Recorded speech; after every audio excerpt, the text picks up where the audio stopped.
So as a little bit of background for those people that don't know, I was the first elected representative in Canada to speak out publicly and oppose the COVID state of emergency, the lockdowns,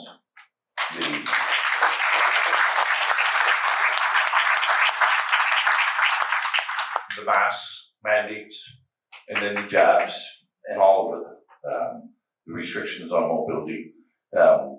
I formed a group in, called NoMoreLockdowns.ca, and we delivered about 50,000 lawn signs across the province. We had tons of them here. And there was a purpose for that. And thankfully, a lot of people volunteered and donated, and we distributed those 50,000 lawn signs everywhere we could.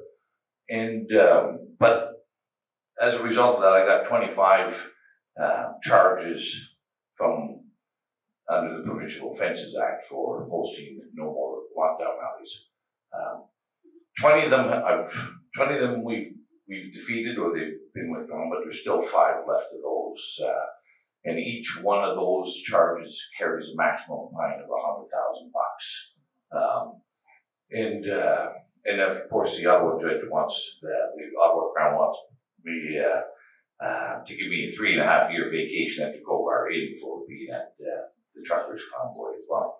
But so we did the no more lockdowns,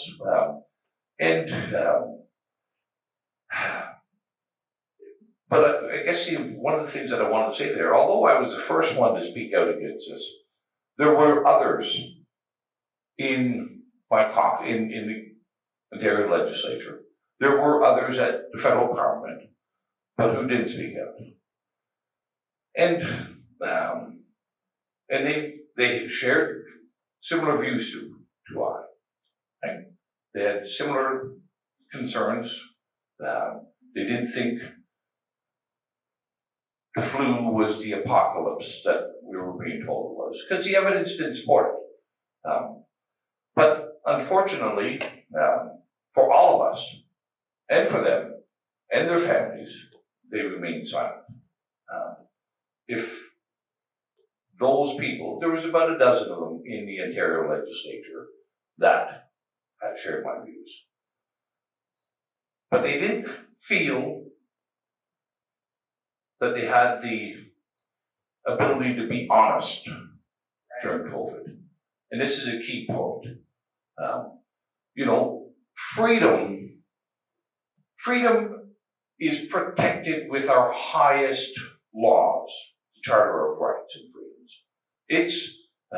And there's a reason why freedom is so highly protected in our country.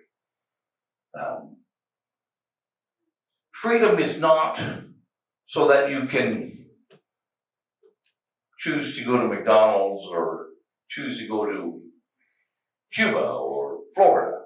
It doesn't need that level of protection if it was just freedom of choice. But the real purpose of freedom is the freedom to be honest and the freedom to do good for others.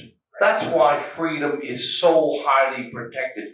The freedom to oppose wrongdoing. And you can't be harmed in a democracy, in a free country, if you're using your freedom to do good for others and that you're speaking honestly. So even though that these charges are against me, I know I'm going to win. Might take a while. It's been 2 years plus already, and there may be a consequence but we have to use freedom for what it is protected for. To know the difference between right and wrong, and to oppose wrong whenever we see it. Right?